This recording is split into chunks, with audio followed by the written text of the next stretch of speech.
Reaching the spot where the deer was hit, he followed the blood trail and found the broken arrow, indicating the deer couldn't have gone far.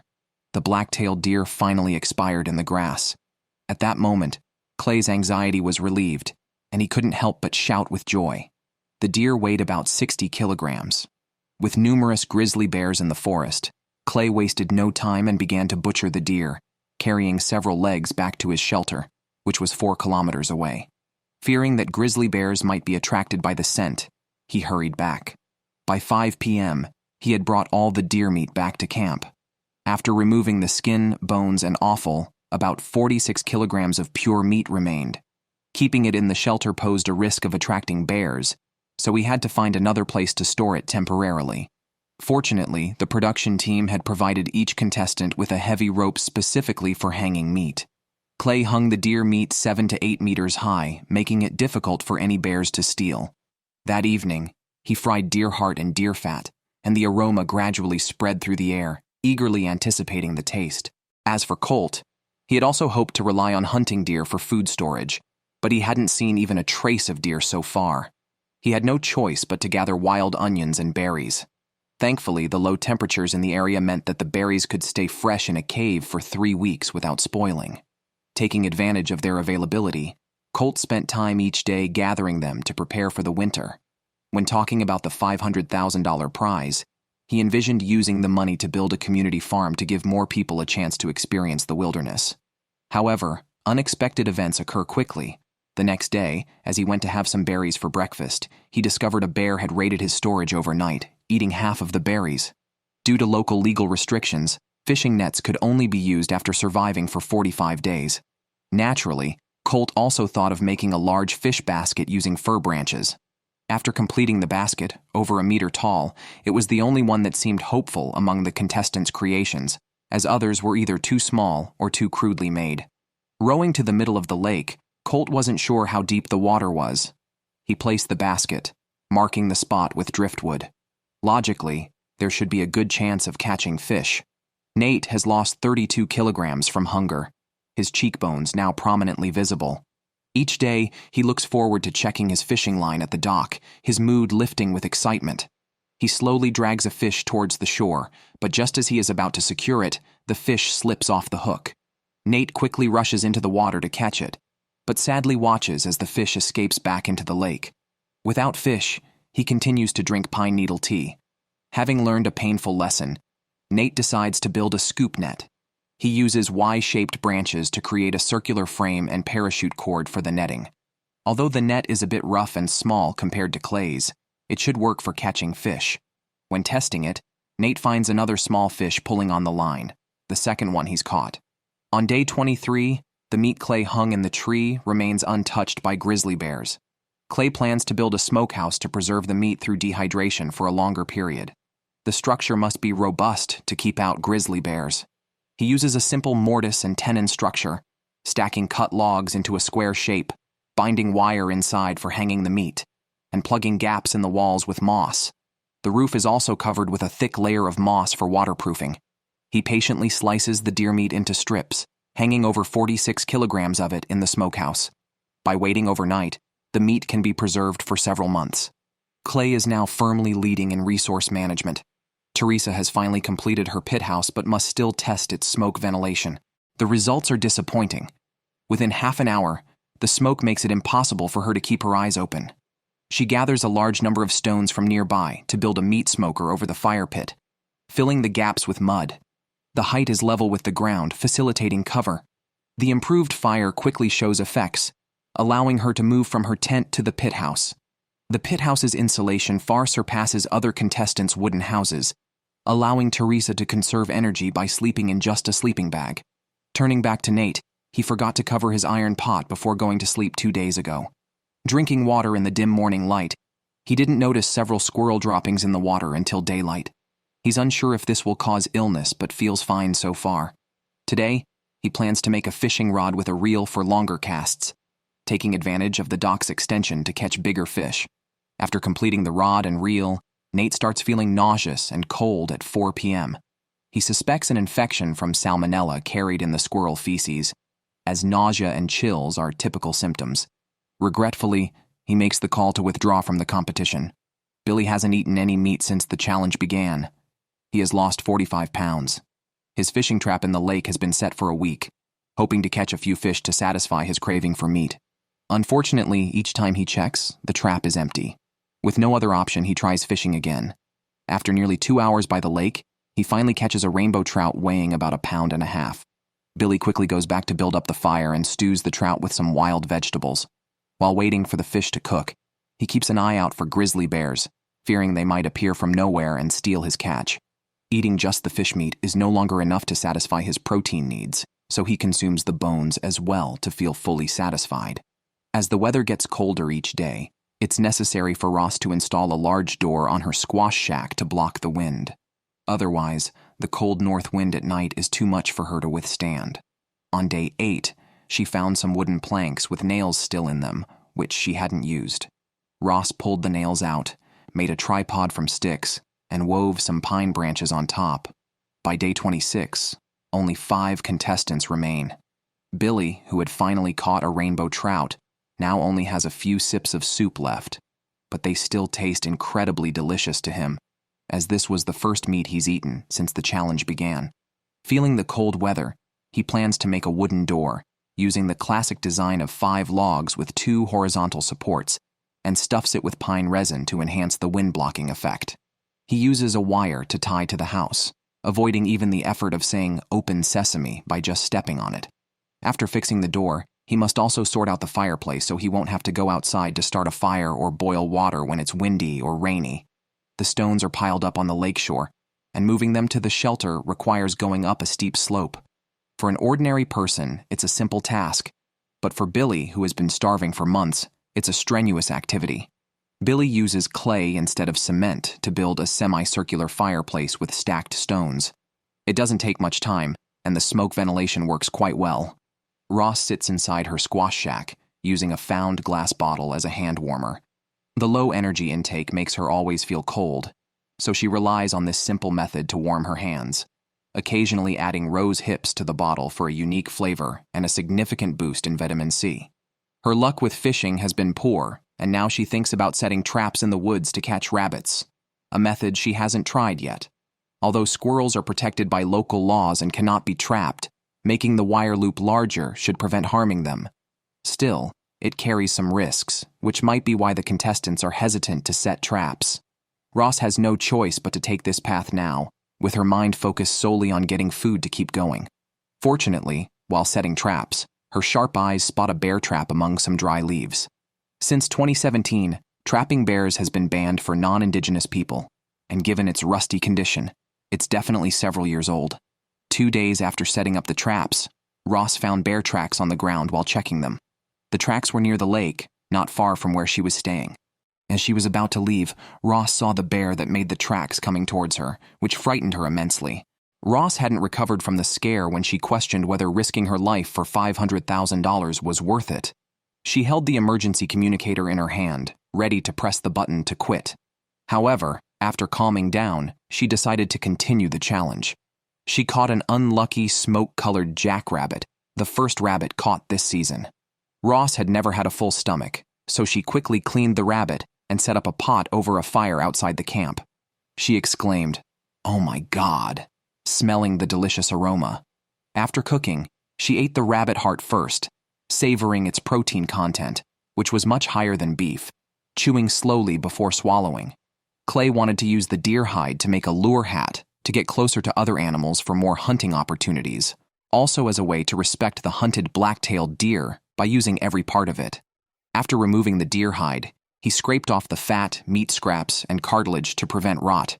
He then stitched the eyes and mouth, filling them with moss to create the lure hat. Clay scooped out the deer brains, mashed them into a paste in an iron pot, and spread it over the hide. The brain paste contained lecithin, a natural agent used for making leather. Colt, unable to get meat, decided to go after morels, abundant in his area. He collected 13 kilograms of morels and hung them to dry inside his cabin, hoping they would last until day 45 when he planned to catch big fish using a fish net and a tarp boat. A sudden heavy snowfall prevented Colt from collecting more morels. He then worked on improving his shelter to withstand the cold weather, covering the roof and walls with pine branches. Teresa followed a similar path, relying on edible plants for survival, because she believed the caloric content of plants was underestimated. She had tried fishing several times without success, or only catching month-old fry. She focused on collecting plants, targeting bright red bearberries and Solomon seal roots in the fields. However, engrossed in her work, Teresa realized she had lost her way, which filled her with an unstoppable fear.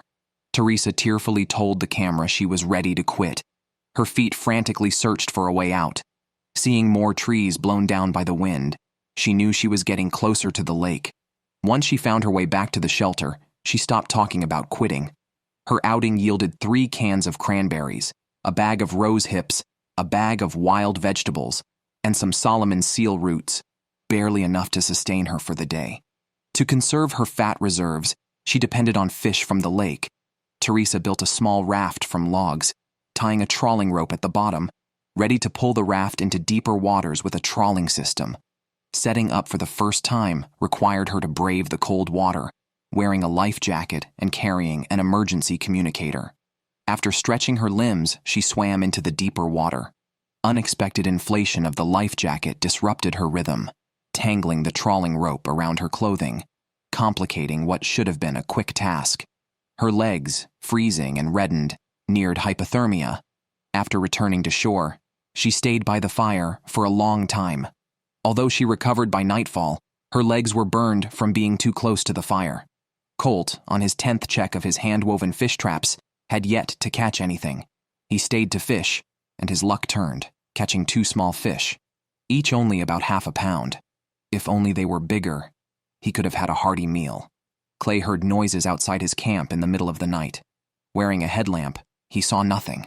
The sounds disappeared. By dawn, he realized a gray bear had approached within meters of his food storage. Worried about his dried deer meat being stolen, he planned to set up an alarm system. He tied a bear whistle to a tree, surrounding the storage with a string that would trigger the whistle if a bear stumbled upon it, scaring off even a tiger. With limited smoked deer meat, he could only eat a little over 2 ounces a day, or it would be gone in less than a half month. Relying solely on deer meat was not enough for victory. Like the others, Clay needed fish from the lake to maintain his weight, but he too had no luck catching any.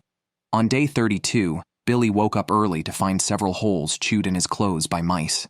It had been over 10 days since he last ate meat, and he was in urgent need of protein and fats. The ground, covered in snow, was very slippery.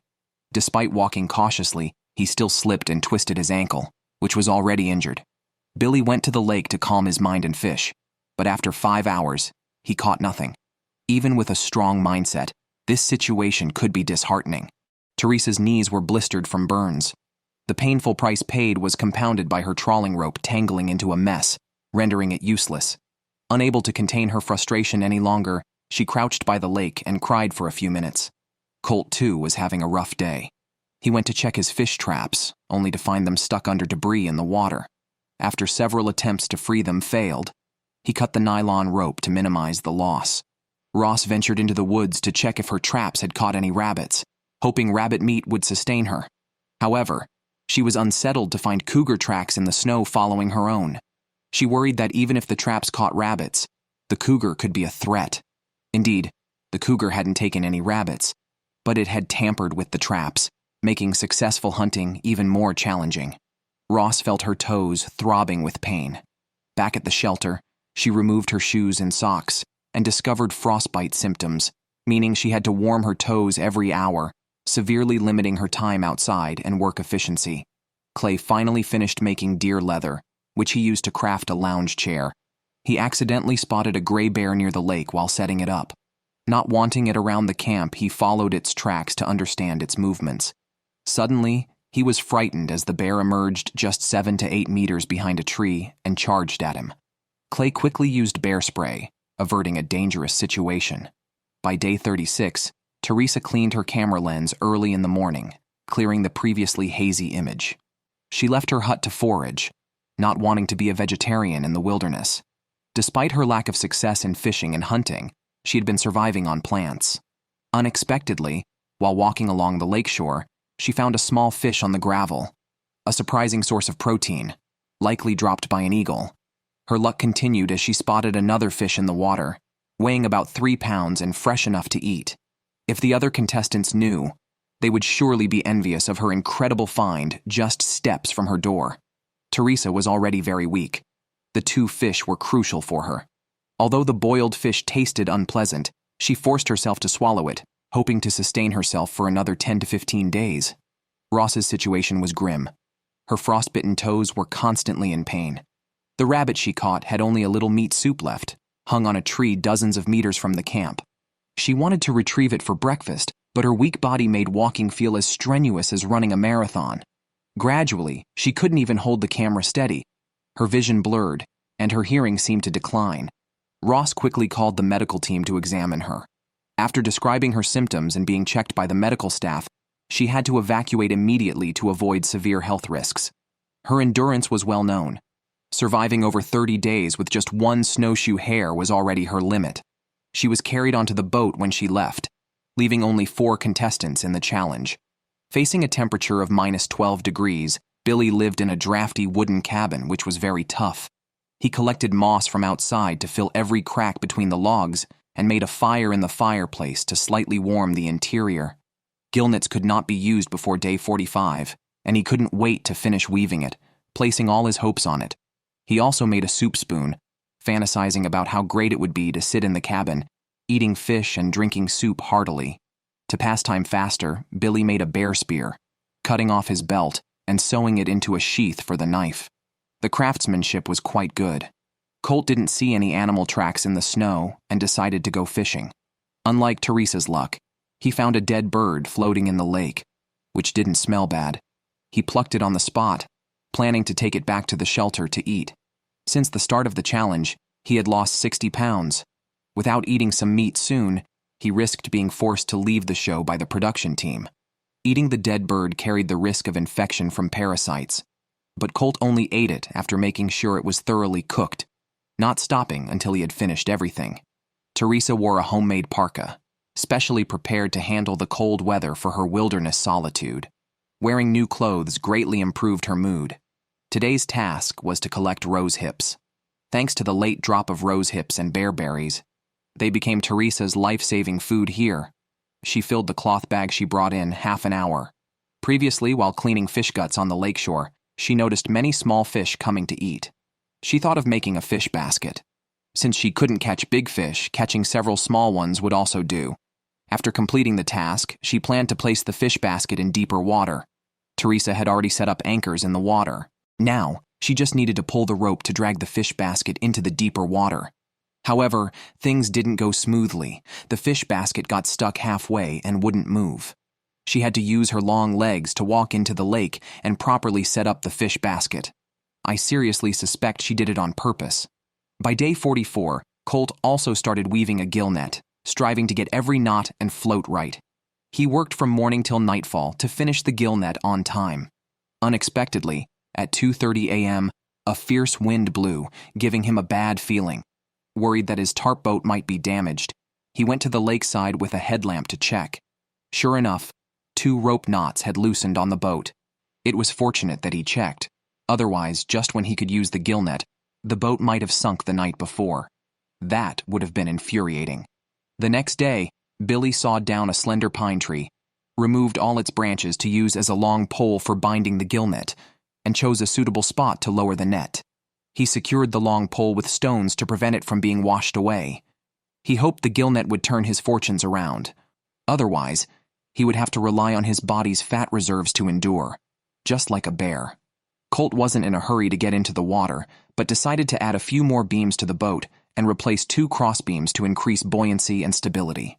Afterwards, he sailed out and spread the gillnet in the deep water, greatly increasing his chances of catching fish. While everyone else was busy setting nets to catch fish, Clay had the leisure to stuff moss into nets as sword targets and occasionally practice archery outside the camp. Today, he also needed to set up his gillnet. For this, he decided to make a trawling pulley system. By standing on shore, he could easily deploy and retrieve the gillnet. He constructed a tripod from logs, fixed an iron ring at the top, connected another iron ring to a buoy attached to an anchor stone in the water, and linked the 2 rings with a nylon rope. The The gillnet was thus freely deployed and retrieved.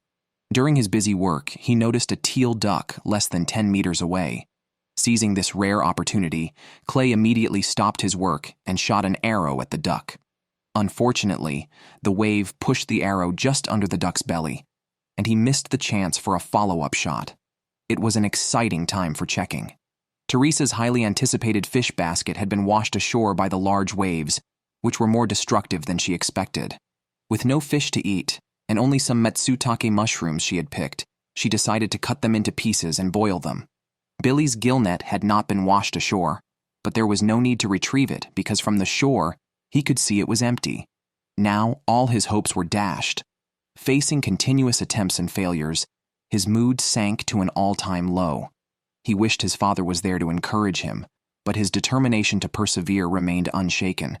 Clay's gillnet also yielded nothing and got tangled by the waves. If he continued to catch nothing, winning seemed unlikely. However, his gillnet finally caught 2 rainbow trout, giving the contestants a much-needed boost.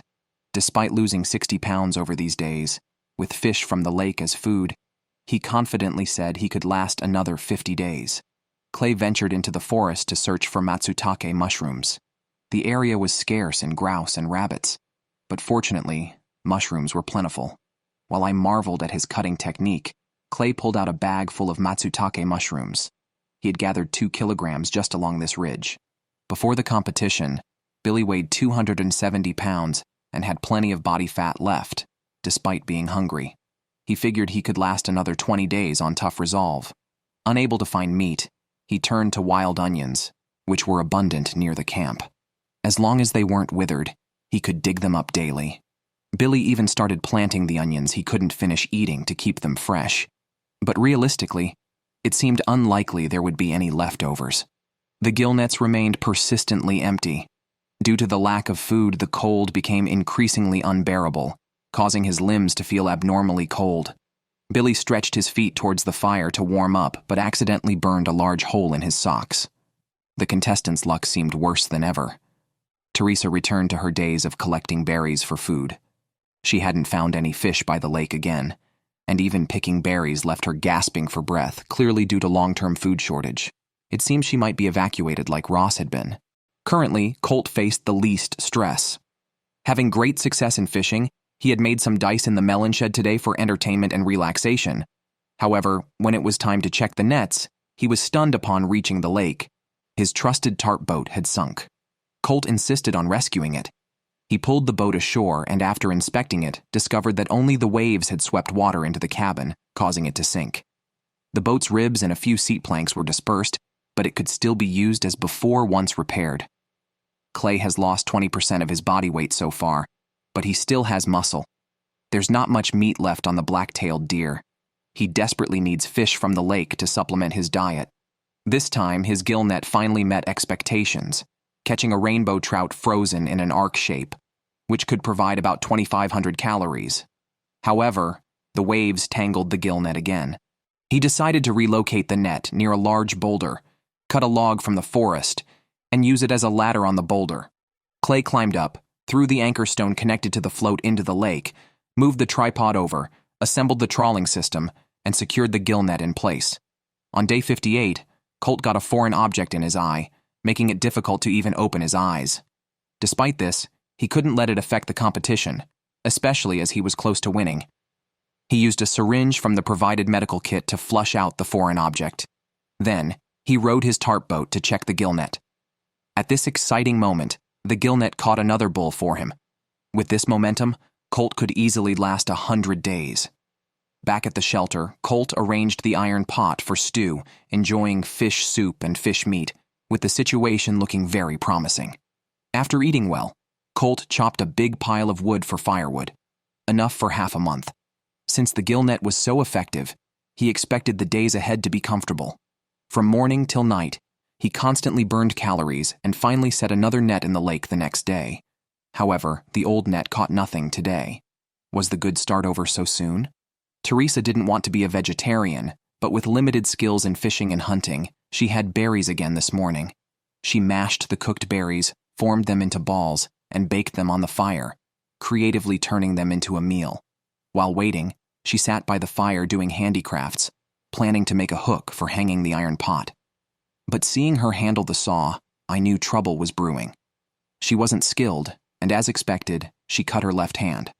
Although the medical kit had the necessary supplies, a severed tendon that couldn't heal on its own would force her to call and quit the competition. Fortunately, the wound wasn't that severe. Otherwise, quitting in such a way would be frustrating for anyone. Let's look at Clay again. Seeing the strong winds and high waves, he guessed the Gilnet would have no catch and decided to hunt grouse and rabbits in the forest. Instead, he found fresh cougar feces on the ground. Local laws allowed contestants to hunt cougars. With Clay's stored deer jerky running low, catching this cougar would not only provide about 10 pounds of meat, but also fulfill a long-standing wish. Unfortunately, despite searching all day, he never saw the cougar. That evening, Clay made a tube out of deer skin that emitted sounds somewhat like a deer's call, but also resembled the cry of a dying hare. The next morning before dawn, he left the shelter with his bow and arrows, planning to lure a cougar with the sounds and shoot it. Unexpectedly, the situation changed rapidly. Gray bears, absent for a long time, had returned. Clay spotted their tracks in the snow, only 7 or 8 meters from the shelter. He had no choice but to abort the hunting plan. If the deerskin tube attracted a bear instead of a cougar, it would be a double loss. Billy's Gilnet had never caught anything. Billy decided to move it, refusing to believe he couldn't catch a single fish. Now, climbing a steep slope left him breathless, showing his physical weakness. A few wild onions in the garden were his food for the day, enough to sustain him for another week. He had quit his job to join the contest, with barely any money left in his bank account and twins on the way. Winning the $500,000 prize was crucial to avert a financial crisis. On day 66, although Billy's Gilnet hadn't caught any fish, he found one on the shore, possibly stranded or dropped by a bird. It was his first meat in nearly 50 days. He cooked the fish until it was charred.